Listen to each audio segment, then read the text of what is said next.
Welcome to this series of final term preparation. ये final term की preparation series की video है। Complete series इस चैनल के ऊपर अपलोड की जा रही है और आज की वीडियो के अंदर आपको MGT 610 की फाइनल टर्म की प्रिपरेशन के लिए इंपॉर्टेंट पॉइंट्स और सॉल्व MCQs करवाए जा रहे हैं। तो शुरू करते हैं आज के इस ट्यूटोरियल को। तो पहले आपको इंपॉर्टेंट पॉइंट्स करवाए जा रहे हैं, उसके बाद आपको सॉल्व MCQs भी करवाए जा रहे हैं ताकि आपके कॉन्सेप्ट भी क्लियर हो सकें। सो ओलिगोपोलिस्टिक कंपटीशन की हम बात करें, सो ओलिगोपोलीज जो फर्म है ये मार्केट स्ट्रक्चर में से एक मार्केट स्ट्रक्चर है। तो ओलिगोपोलीज जो है वो क्या कर सकते हैं, हाई प्राइस जो है वो जाहिर बात है उसको सेट कर सकते हैं एक्सप्लिसिट एग्रीमेंट्स के ज़रिए। अगर आपस में एग्रीमेंट साइन कर लें ताकि कंपटीशन को रोका जा सके। जितना ज़्यादा कंसनट्रेटेड होती है ओलिगोपोली ईजियर उतना होता है कि कोलूड किया जाए, ताकि जाहिर बात है फिर वो अगेंस्ट हो जाएगा। लेकिन जो इंटरेस्ट ऑफ सोसाइटी है, इकोनॉमिक फ्रीडम और जो जस्टिस है, टाइंग अरेंजमेंट होता है जब एक कंपनी जो है वो सेल करती है बायर को कुछ गुड्स, इस कंडीशन के ऊपर कि बायर जो है वो परचेज करेंगे दूसरे गुड्स भी फर्म से। So the dimensions of pollution and resource depletion की हम बात करते हैं। सो एनवायरमेंटल डैमेज जो है वो इनवाइटेबली तौर पे ख़तरा होता है वेलफेयर के लिए ह्यूमन बींग्स की, साथ में जो प्लांट्स और एनिमल है, और जो थ्रेट होता है एनवायरनमेंट के लिए वो आता है टू सोर्सेज से, पॉल्यूशन और रिसोर्स डिप्लीशन से। पॉल्यूशन से मुराद अनडिज़ायरेबल और अनइंटेंडेड कंटेमिनेशन होती है एनवायरनमेंट की, मैन्युफैक्चरर या फिर जो यूज़ ऑफ कमोडिटीज़ होती है।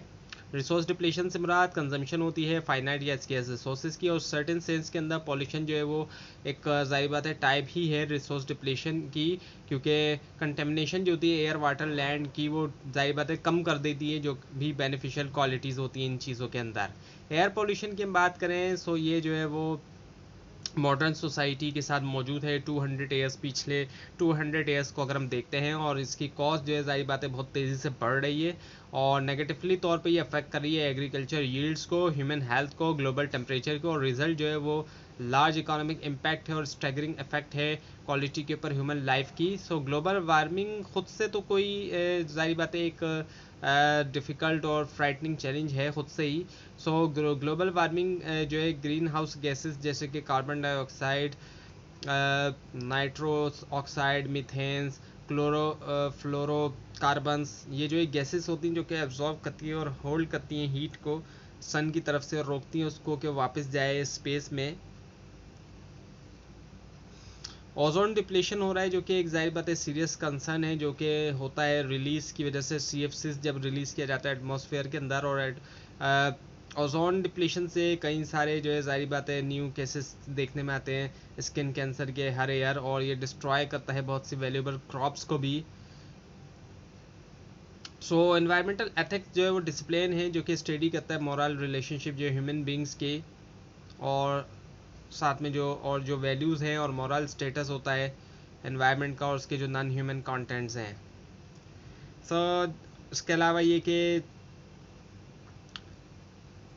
अब ये जो है ये एंट्री कवर करती है जो चैलेंज है एनवायरमेंटल एथिक्स जो है एंथ्रोपोसेंट्रिज्म के लिए, और इसके अलावा एनवायरमेंट अर्ली जो डेवलपमेंट है डिसिप्लिन की 1960s और 70s के अंदर, और जो कनेक्शन होता है डीप इकोलॉजी का, फेमिनिस्ट एनवायरमेंटल एथिक्स और जो सोशल इकोलॉजी है पॉलिटिक्स के लिए। और चौथा ये कि जो एक अटैम्प्ट है कि अप्लाई किया जाए ट्रेडिशनल एथिकल थ्योरीज, और इसके अलावा फिफ्थ ये कि जो फोकस है एनवायरमेंटल लिटरेचर का वाइल्डनेस के ऊपर और जो फ्यूचर पॉसिबल फ्यूचर डेवलपमेंट है। एयर पॉल्यूशन की हम बात करें, ये कोई नई चीज़ नहीं है, ये जो हमारे साथ तब से है जब से इंडस्ट्रियल रेवोल्यूशन अगर हम देखते हैं तो ये तब से हमारे पास जो मौजूद है।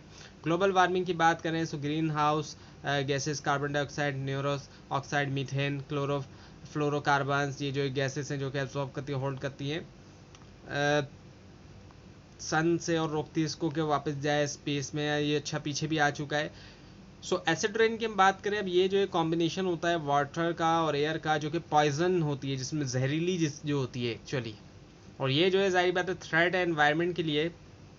जैसे कि ग्लोबल वार्मिंग क्लोजली रिलेट है कंबस्शन के साथ फॉसिल फ्यूल्स की, जो कि हैविली यूज़ करते हैं यूटिलिटीज़ ताकि प्रोड्यूस कर सके इलेक्ट्रिसिटी। एयरबॉर्न टॉक्सिक की हम बात करें, ये जो है कम कैटास्ट्रॉफिक है लेकिन हाईली तौर पे जाहिर बात है वरीसम एयर पॉल्यूशन थ्रेट भी है। एयर क्वालिटी की हम बात करें, जो मोस्ट प्रिवलेंट फॉर्म है एयर पॉल्यूशन की, जो कि ये कि जबकि वो ये कि गैसेस और जो पार्टिकुलर स्प्यूड आउट होता है ऑटोज की तरफ से, और जो इंडस्ट्रियल प्रोसेसेस हैं वो अफेक्ट करता है क्वालिटी जो है एयर की, जिसके अंदर हम ब्रेथ करते हैं, सांस लेते हैं। वाटर पॉल्यूशन की हम बात करें तो जो कंटेमिनेशन है वाटर सोर्सेज का, वो एक पुरानी प्रॉब्लम है, और एक जो है वो तब से है जब से सिविलाइजेशन की शुरुआत हुई। यूज़ किया गया पानी को डिस्पोज ऑफ करने के लिए, वेस्ट और सेवेज वगैरह के लिए। टॉक्सिक सब्सटेंसेस की बात करें, हजार्डस या टॉक्सिक सब्सटेंस वो होते हैं जो कि सबब बनते हैं इंक्रीज़ करने के अंदर मोर्टेलिटी रेट या फिर इरिवर्सिबल और जो इनकैपेसिटेटिंग इलनेस होती है, या फिर इसके अलावा वो जो कि सीरियसली जिसके एडवर्स हेल्थ या एनवायरमेंटल इफेक्ट हैं। सॉलिड वेस्ट की बात करें, अमेरिकन आज के दौर में वो प्रोड्यूस करते हैं ज़्यादा रेजिडेंशियल गार्बेज किसी दूसरे कंट्री के सिटीज़न के मुकाबले में, अगर हम देखते हैं।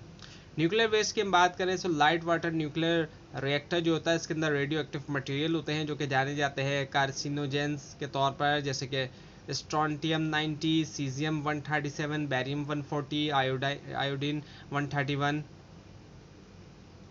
कॉन्सेप्चुअलाइजेशन ऑफ ग्रीननेस की अगर हम बात करते हैं तो होलिज्म की अगर हम बात करें, ये कॉन्सेप्ट है ह्यूमन कॉन्सेप्ट है नेचर का, जिसके अंदर ह्यूमंस और नेचर जो है वो मिलके जो एक मॉरल कम्युनिटी जो है वो बनाते हैं।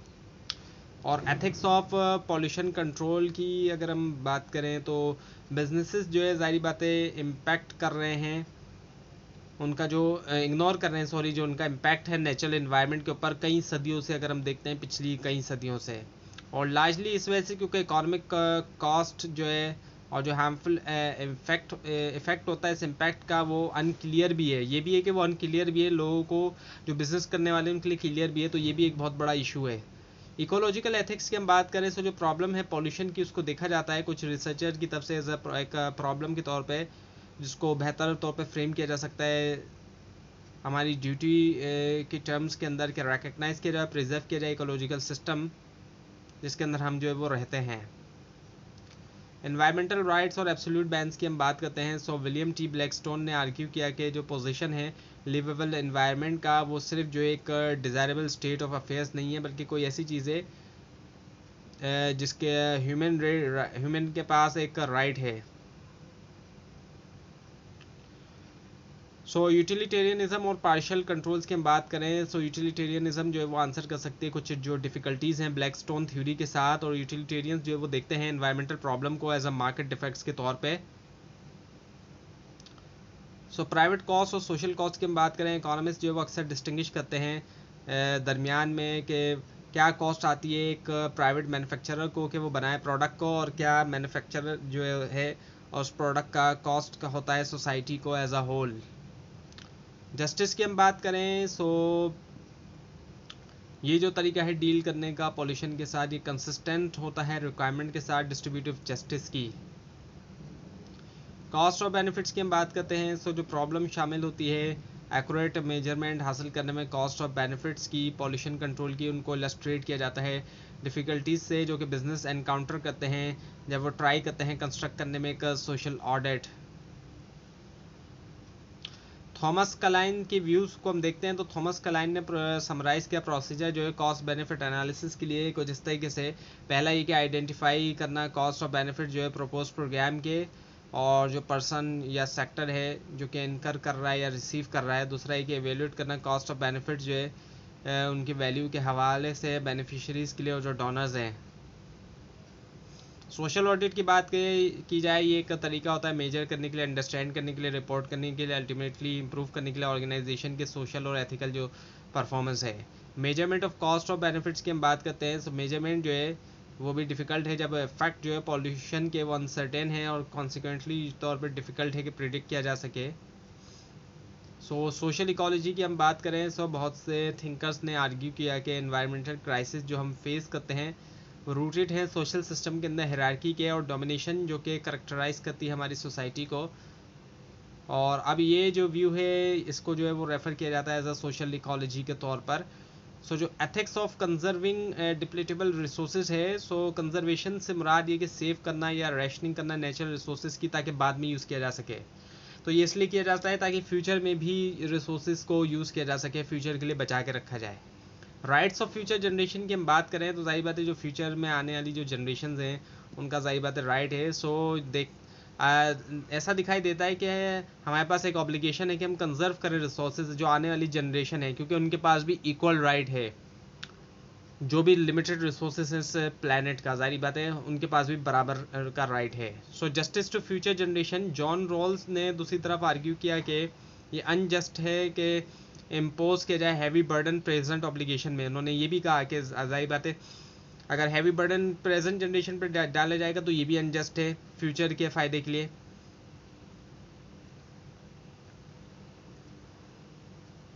सो ड्यू केयर थ्योरी क्या कहती है? सो जो ड्यू केयर थ्योरी है मैन्युफैक्चरर ड्यूटीज़ टू कंज्यूमर की वो बेस करती है आइडिया के ऊपर कि कंज्यूमर और सेलर जो कि मीट नहीं करते एज ए इक्वल, और वो ये कि कंज्यूमर इंटरेस्ट जो है वो पार्टिकुलरली वर्नरेबल हैं कि वो हार्म हो रहे हैं मैन्युफैक्चरर की तरफ से जिसके पास नॉलेज और एक्सपर्टीज़ है जो कि कंज्यूमर लैक करता है, उसके पास नहीं है।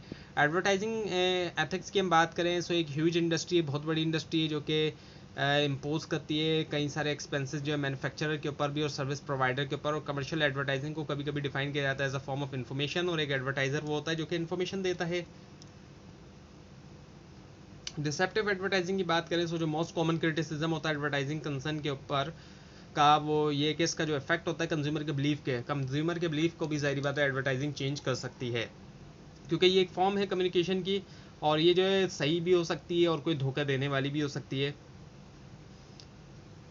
सो ज़्यादातर जो क्रिटिसाइज़ करते हैं एडवर्टाइजिंग को, जाहिर बात है जो डिसेप्टिव एस्पेक्ट्स होते हैं मॉडर्न एडवर्टाइजिंग की उसी को देखते हैं, जो कि धोखा देने वाले जो इसके असरात होते हैं। और पफरी की जाती है जाहिर बात है एडवर्टाइजमेंट के अंदर। सो हिस्टोरिकली क्लेम्स जो कि ज़्यादा एग्जेजरेशन होती है, जिनमें बढ़ा चढ़ा के बात की जाती है, वो पफरी के अंदर आ जाते हैं।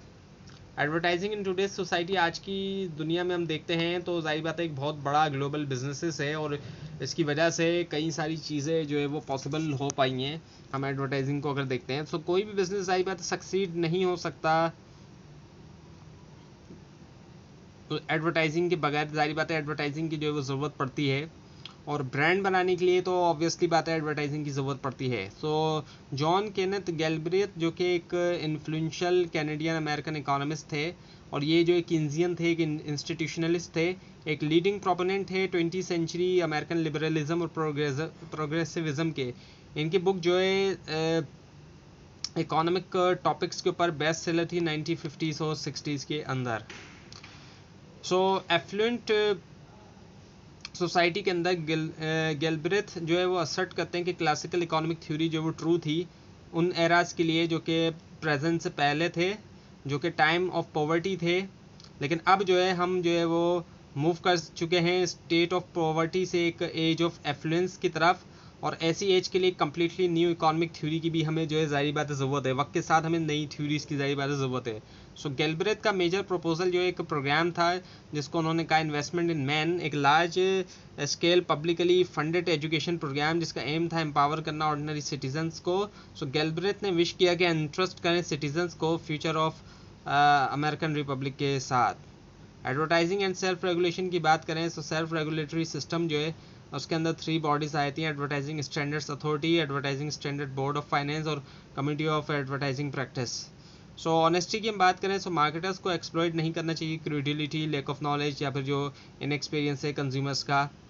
जॉब डिस्क्रिमिनेशन की हम बात करें, डिस्क्रिमिनेशन का लिटरल मीनिंग तो होता है फ़र्क करना, किसी भी जाहिर बात है अनफेयर किस्म का फ़र्क करना किसी को भी वो डिस्क्रिमिनेशन में आएगा। वैसे तो खैर डिस्क्रिमिनेशन का लिटरल मीनिंग तो फ़र्क करना है, लेकिन जब हम जॉब डिस्क्रिमिनेशन की बात करते हैं तो वो फिर अनफेयर के अंदर आ जाता है, अनफेयर तरीके से फ़र्क करने को के लिए आ जाता है। सो जाहिर बात है ऑर्गेनाइजेशन के अंदर हम देखते हैं तो बहुत सी वुमेन और जो माइनॉरिटीज़ के लोग हैं वो एंटर हो रहे हैं फॉर्मली तौर पे, यानी कि पहले के दौर में जो वाइट मेल डोमिनेटेड जॉब्स थी, स्पेशली हम वेस्ट में अगर हम देखते हैं तो, लेकिन फिर भी उनको जो है जाहिर बात है डिस्क्रिमिनेशन का सामना है,